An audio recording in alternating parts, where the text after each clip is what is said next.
Hi, everybody. I'm immigration lawyer John Khosravi. Thank you for joining us again for this session of JQK Law, talking live about U.S. immigration law and taking your questions live on YouTube, LinkedIn, Instagram, and TikTok. Feel free to shoot out your questions. We come live every Tuesday at 4 p.m. Pacific, 7 p.m. Eastern to discuss U.S. immigration law for general educational purposes only. This information changes constantly, so you got to stay updated. Even while we're talking and doing the show sometimes the law will change. And afterwards, like, oops, 10 minutes ago, the law changed, but I said it was correct. But that's why I come every week to take your questions. I've been doing it for years now. I think it's sixth year that we're doing this. The 6th year anniversary, actually, that we're doing. I started this live show. So thank you all for joining. Thousands of people, thousands of questions have been answered over here. Again, it's general education only, not intended for individual legal guidance. We got to talk about you and your case and dig into your background. I just recently got a consultation, and it kind of started. They actually watched the live show to get to know me better, and then we had a consultation. And after that, we started the case, started digging, and we found there's an issue in background that they didn't expect, didn't understand. The previous lawyer didn't catch it and give bad information, and it wouldn't have been caught unless there was an hour or two of time spent reviewing our old documents to find the issue. It was bad, unfortunately. It's a bad situation for them, but nonetheless, we found it and prevented things from getting worse. And that's why you got to talk individually with an attorney. But for the case that we handle, we focus on marriage, green cards, fiance visas, consular processing, adjustment of status, and also E2 investor visas, things that you may heard about N600, N600K, naturalization, citizenship, the reentry permits. We kind of focus on this stuff: marriage, talent-based, and achievement-based, and small investors, L1, E2 kind of cases. We don't do asylum cases, going to immigration court. So if you ask questions about those humanitarian cases, VAWA, we don't specialize in that, so I don't really want to go too much into it, but happy to just generally talk about it. Jimmy Lai, incredible consistency. How great you are. Thank you, Jimmy, so much. God bless you and the great work you do on LinkedIn. Fellow immigration attorney in Oklahoma, but also handles cases from everywhere. A lot of investor cases. Well, good guy to talk with, Jimmy Lai. I appreciate it for coming on the show and the kind words. So we're live. Feel free to shoot out your questions. We're going to get inundated in a second. That's how it usually comes. Charcuterie, thanks for joining. Nasiba, thanks for joining. And Behnush, thanks for joining. And Rod as well. We have different people. Let us know where you're from. If you're watching this, say what city or what country really you're tuning in from, because it's an international program. It's all over the place. Now, one of the questions we're going to get a lot on the show is what's going on with these travel bans and pauses. They're all in place in the same way, whether it's a 75 country ban where they won't issue immigrant visa, green card case for people from certain countries. They add an exception if it's an adoption related case. That's the biggest change there. But the USCIS pause is still there on March 3rd at least, where 39 countries for security issues, they're going to pause almost every type of case that's going on there. You can submit the case from Nigeria, Iran, Sudan, Syria, and different countries, but they're not going to move the case forward unless exceptions apply. But if you're doing like an I-90 green card renewal, that'll be okay, and very few other types of cases. But even work permits are supposed to be paused. So be aware of that. A lot of people I've run into, both clients and people coming to me for consultations, as well as other immigration attorneys, aren't aware of this. As this stuff changes a lot, and if you're not used to dealing with travel ban countries, it doesn't come on your radar a lot. But I deal with a lot of the countries that are subject to travel ban, so it's something I see regularly. We have a question. I'm probably not going to answer this. Could you please check if there's an alternative SOC code that's better aligned with the? No, I'm not going to check this. I'm not going to do legal work for you. Please schedule a consultation, and an attorney could get retained for searching that stuff. This is not intended for that level of individual guidance on what your SOC code is for your wage one level classification for your job type. That's not what we're intended here to do. Manny asks, what are your prices for removal conditions? I send my divorce. We don't talk about prices either. It really depends on your case. So removal of conditions, and really quick, Double Jello says, I'm Boston, Massachusetts. You're helping a lot of people. That's great. Thank God bless you. So I think so. So Mandy asks about removal conditions. What is the price is? I can't say what it is because when you're getting divorced, the case gets complicated. I-751 removal of conditions is when you've been married with a U.S. citizen or green card holder. You got your green card based on that, and you get a conditional green card. After 2 years, you have to renew it to show the relationship is real. It's their way of double checking to make sure this wasn't a fake marriage. And in that renewal, we got to see what's going on, how much time you have left to renew. Even though with a waiver, you're not limited by 2 years, we always want to submit for the 2-year mark to avoid getting a notice to appear in immigration court. So how much time there is for that, how long you were married, what the situation of marriage was, there abuse or not, how can we develop the explanation of the abuse. Let's say just a marriage that just didn't work out. What kind of evidence do you have of your relationship? What happened? What are the details? So some people might have 3 kids and then they get divorced. Well, it's much easier to show this relationship was real to keep the green card if you have 3 kids. Most likely you don't have any kids. You didn't get married and have kids. I mean, I'm married to have kids that quick a time. So then we got to see what joint documents you have. I also have a talk with you to see how you're going to do an interview. And some people, we ask them what their name is, and they stutter and don't know what it is. So, and some people are really smooth with it. So all these factors have to take into consideration. Now, I'm not selling peanuts here. It's not all peanuts. Some firms will do that. We have good service. We pay attention. We spend time, and we want to make the strongest case possible. For me to just put a number on this, how much the case costs, that diminishes my value towards you. If I was like, there are other attorneys do that, God bless them, and they're commoditizing and selling hamburgers or something like that. But we're not about that. We're about what's going on in your case and what suits you and what services you need. It's a different level of service, different level of lawyering that's involved, and so asking about prices and stuff. I never say the prices until we talk with the person, and then recently the person got annoyed and kept calling like 5 times and emailing 5 times. And I just said, listen, I'm not going to tell you price. I don't know about you. He's like, no, it's a clean case. Anyone who's ever told me they have a clean immigration case, 99.9% of the time they don't. It's always opposite. Every time. It's just weird. And every time someone asks me, we're in a rush, please do this quick, and we're rushing, they're not rushing. Every time, we just had to fire a client yesterday, because they were in a rush. So we canceled everything for 2 weeks. We're sitting there, my associate, waiting for people, and they didn't move. And we fired them. They're like, no, we'll start being fast now. I was like, no, we waited 2 weeks. We wasted a bunch of time, did stuff ahead of time before we even signed the contract or pay, because we knew you're in a rush as a courtesy. And then you just like, la, la, la, la, la. So we're really strict, too, on like what we expect from our clients. But we got to see. We got to dig in deep to see what's going on in your case. And so if you want to have that scheduled private consultation, fees do apply. We'll look into it, and then we'll tell you what's going on. But normally, if people ask us how much the fees are, that they don't hire us. So they don't even schedule consultation. So that's what I've learned from 15 years of doing this. If you want good service, you want a good attorney, no one ever starts with the price. They start with who this person is, how much can they help me. They ask about pricing. It's just out of 100 cases, 99.9% don't want it or don't appreciate good work. Now, I see my video feedback right here. My wife told me stop blowing your nose or using a tissue while you're recording. Springtime is in the air in Los Angeles. I'm getting these allergies, and it's tough. So I got to get the tissue out. Which, like, these video recordings, when I see you have a tissue on your nose, always look very gross. So I want to apologize. I see it too. It looks gross to me too. So I'm sorry that for those watching. Favela, thanks so much for all the likes. That's awesome. And everyone else who's on TikTok liking, please follow and share this feed so other people can learn about what's going on here, what kind of questions we can answer. User 87 says, been waiting for the oath ceremony for 117 days. Curious what you have been seeing. So what, User 87, what country are you from? You may be part of the pause. So that's a factor, a really important factor where they're doing that. And for a lot of people, they're canceling interviews and oath ceremony just all over the place too. It's kind of a wild situation. So we're seeing some people everything's going through is fine. And some people are even outside the pauses are not going through. Evan asks, can I hire you for my dad's 212F Iranian national?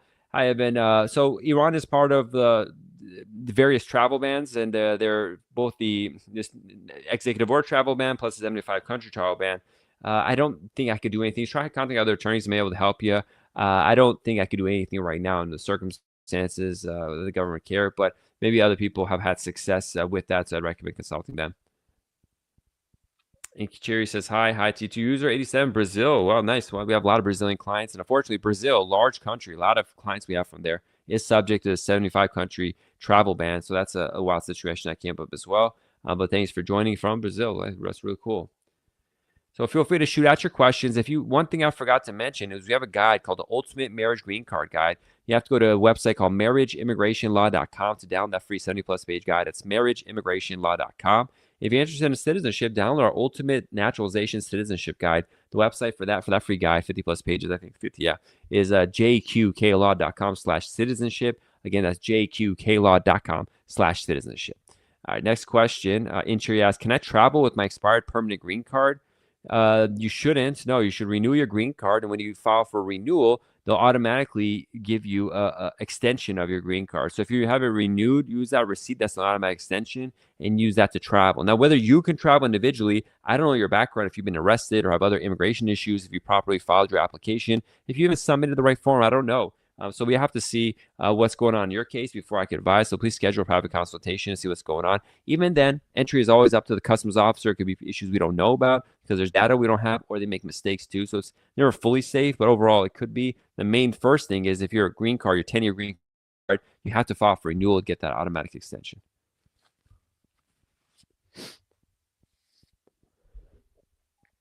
User 40 asks, did include prior name change as a minor in the I-130 for petitioner. Now we have an interview, what to do. We could update at the interview, probably better to update it before, but I would want to see that, what's going on, how to track the name change of the proper documents, why you wouldn't have listed in the first place, how that affects your existing documents, in your all this kind of stuff, if the spouse knew or not. So we gotta go into it and talk about it, but that could be updated beforehand and at the interview for our clients to do that. But I got to know what was going on there that you missed. Boss Lady says, can one with the prima facie go for biometrics with an in absentia order? So I think prima facie, talking about a VAWA case. Can you go to biometrics with an in absentia order? They could pick you up. There's risks. So prima facie, it doesn't provide. So in VAWA, historically, they will give you deferred action where if you have a Violence Against Women's Act case or U visa case, they would not pick you up. But under current guidance on memo on ICE, it's possible that they do that, and unfortunately, there's no protections. Most people are okay. That's not going to happen, but I can't say it's not. Shadow says on the updates on green cards for banned 75 countries. I talked about this a little bit earlier. Shadow Formula. The only update is that if you're doing an adoption case, or like a adoption-based green card case, they'll make that. But other than that, there's no real updates. They're saying they're going to update here and there, but now the war starting stuff, I'm not sure what's going on with this immigration system. User 4 says, it was an honest mistake. Do I just tell them the interview? Can I get denied for this? I got to see how bad it was or how it's related to your case or how it affects things. So I need to review the situation to see what's going on, what documentation that they have of the name change. Was it done properly? There's just, I have to see it for myself to be able to advise on how I defend it and all that kind of stuff.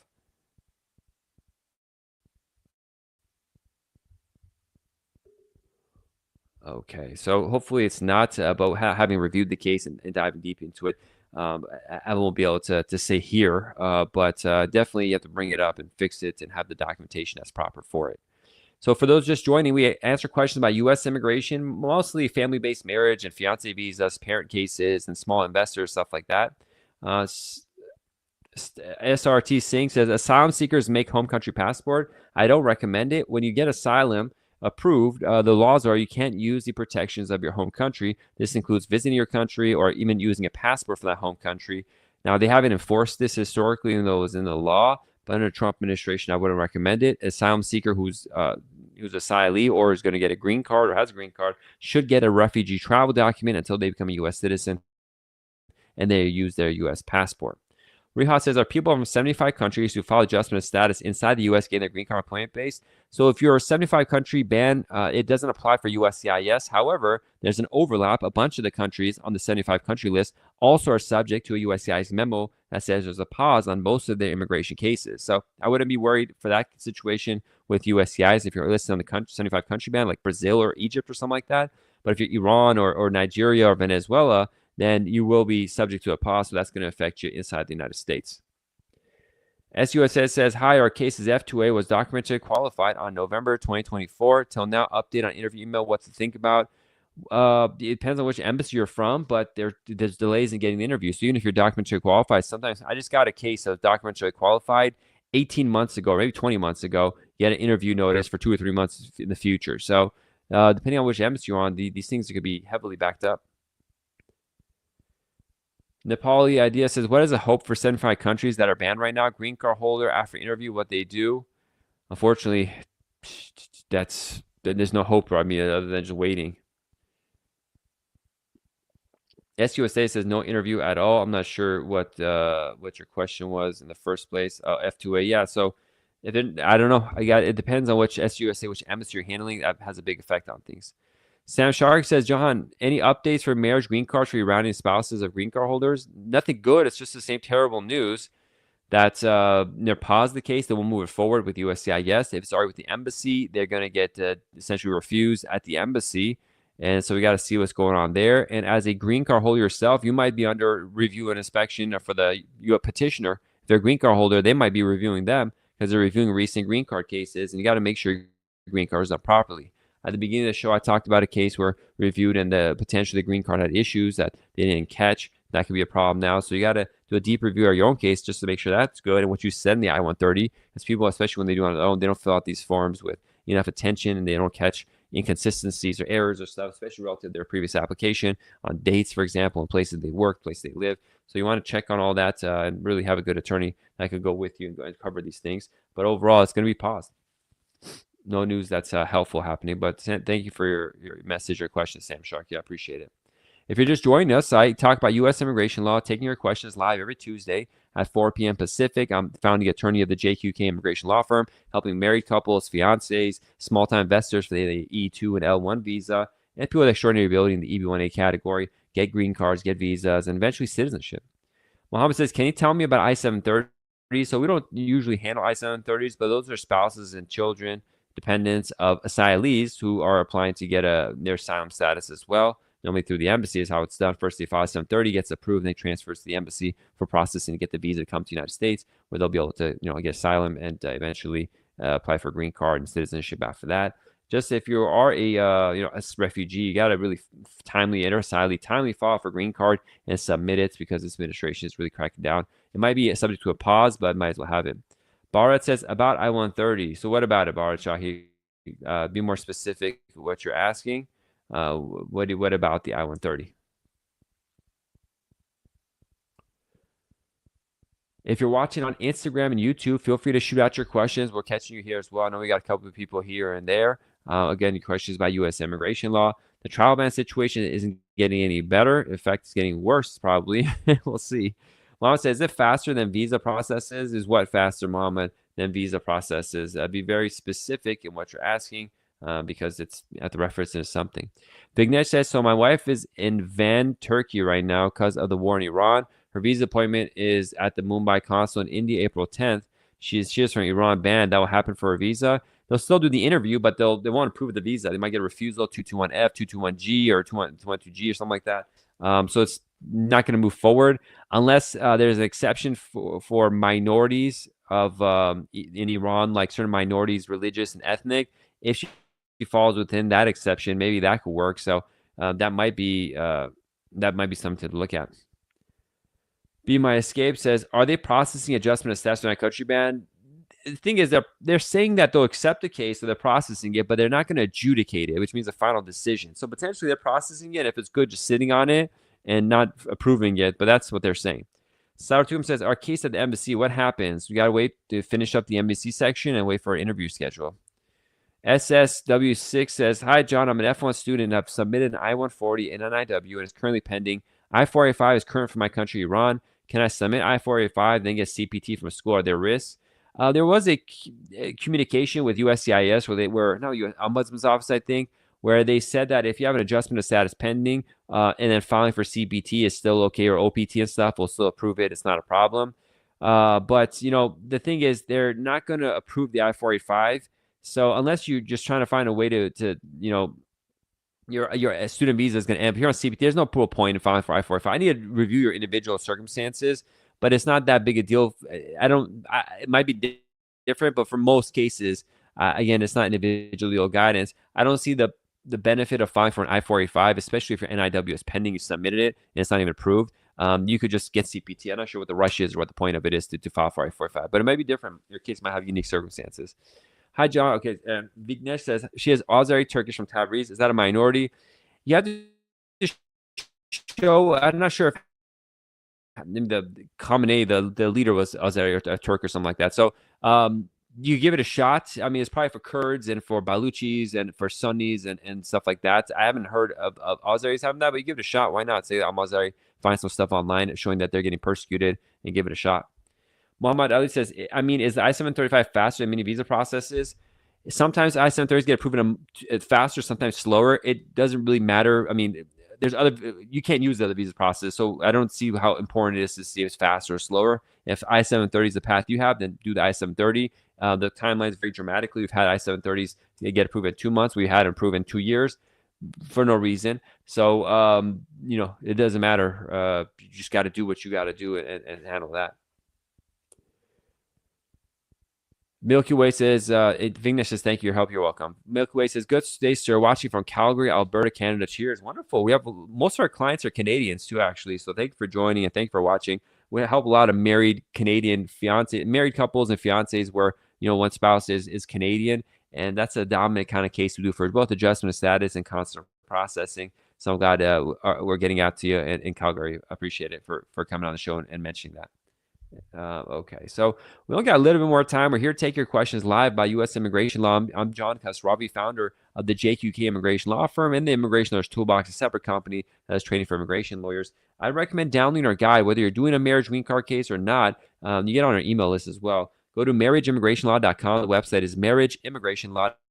Download our Ultimate Marriage Green Card Guide, 70 plus pages of information, and also applies to most other immigration categories that we get hyper focused to marriage. It'll help you get a better understanding of the immigration situation. Also get on our email list. So I appreciate for those who do and those who are interested. Let me know if you also want to do a naturalization case, because first and foremost, I say download our Ultimate Naturalization Citizenship Guide. Go to the website, jqklaw.com/citizenship. Download that guide. It's jqklaw.com/citizenship.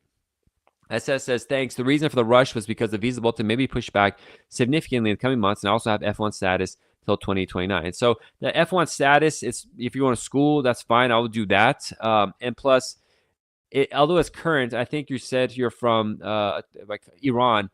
EB1A is not really that backed up. So even if it's current for EB1A, I think you said NIW you're doing. Let me see what the NIW EB1.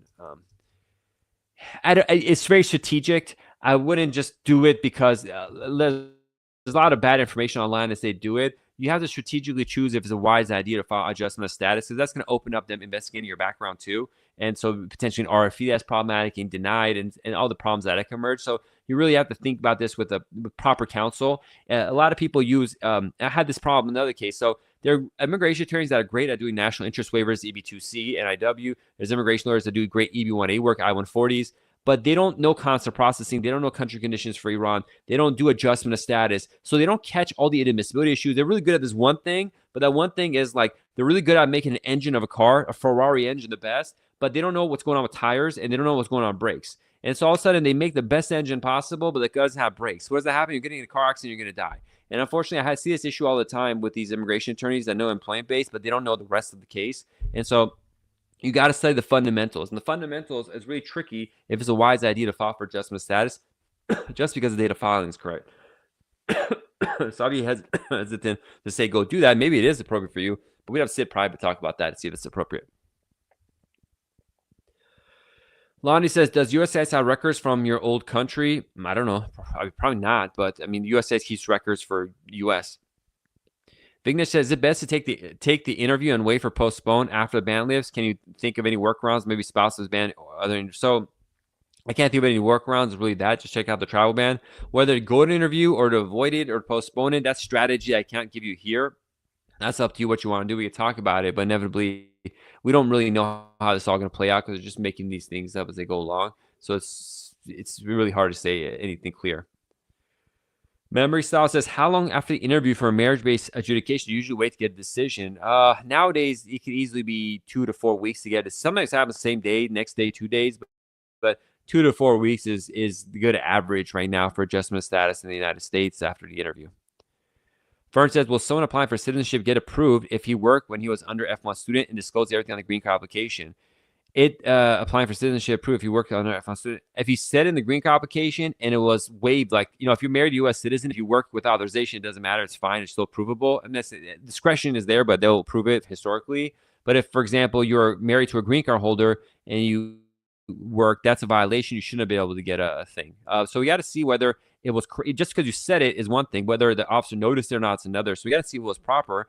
And then some people like worked and you say like they claim to be a citizen to get a job. They falsely, you claim to be a citizen. That could be a problem. So if we need more information on what the work was, what you did, what you disclosed, where you're at, and to be able to properly guide you on that. Is not that simple as you just outlined right here. You need to go more through a story. So through Asylum, working with authorization is a problem too. It accumulates unauthorized presence days. So we got to see if you traveled or not before your approval, all that kind of stuff. But you're probably okay. But I got to see what's going on before I could advise. That's too case specific. Memory Styles, just thank you for the viewer badge. Ross Big says, came on a P3 visa and overstay. What do I do next, please? I don't know. We got to see what's going on in your case if an option is possible. Overstay, you typically there's asylum or humanitarian cases like VAWA, Violence Against Women's Act. There's U visas, there's T visas. If you marry a U.S. citizen, may be an option. But if you overstay too long and don't have those options, there's not much that you could do. Jesus says, hello, is the Dallas office taking longer than usual to charge accounts after receiving an application? Not that I know of. Sometimes randomly, like some cases, they'll take longer. As Jaja says, any update on the I-130, how long it takes to be approved? No updates, the same as always. King Yoba for the last year or two. King Yoba says, what's the approval time right now for a spouse living outside the United States? Well, there's not, first of all, enough information in the question. Is it marriage to a U.S. citizen, or is it marriage? What country are they from? What issues a case may have? Does it need a waiver? So it could be a year. It could be inevitable, endless, because there's pauses and bans. And even with there's no pause and bans, it could be 5 or 6 years, maybe even longer, depending on if you're married to a green card holder, for example, or which EMS you're dealing with. So please schedule a private consultation. I have detailed videos on this on YouTube, going long form on this, so watch those on our JQK Law YouTube page. But if you're asking this question, you probably don't have an immigration attorney. It's good to have one to plan things out, because that's a question that it indicates to me we need to go dive deeper about what's going on in your case. Lonnie says, I have more than 6 mistakes that made on M400. Is that an issue? It could be. I mean, 6 mistakes is a lot of mistakes. I'm not sure how that happened. But, schedule a private consultation. We'll talk about it. But just saying mistakes, if you just misspelled your name, okay, that's not a big deal. But if you lied or something like that about your history about not paying taxes, and that's a big mistake. So just telling 6 mistakes is meaningless. It could be 1 or 6 or 1,000. Doesn't make a difference when I don't know what the exact mistakes are. Dahlia says, hi, John. Any updates on the 75 country pause? Are you able to help? My husband was approved, but they couldn't print the visa. So it wasn't approved because they didn't print the visa. So he's approved when he's got the visa printed. No updates unless your spouse is a minority. But then again, the 75 country ban is there as well. And this goes for the other gentleman whose wife's going to India. Even if they are part of a minority and he gets approved, there's another ban or a pause right now based on the affidavit of support and public charge. So those cases are all paused essentially. King Oba, thank you for the viewer. We got the viewer badge. 505 says, do we need an employment record of no NOC for CEC?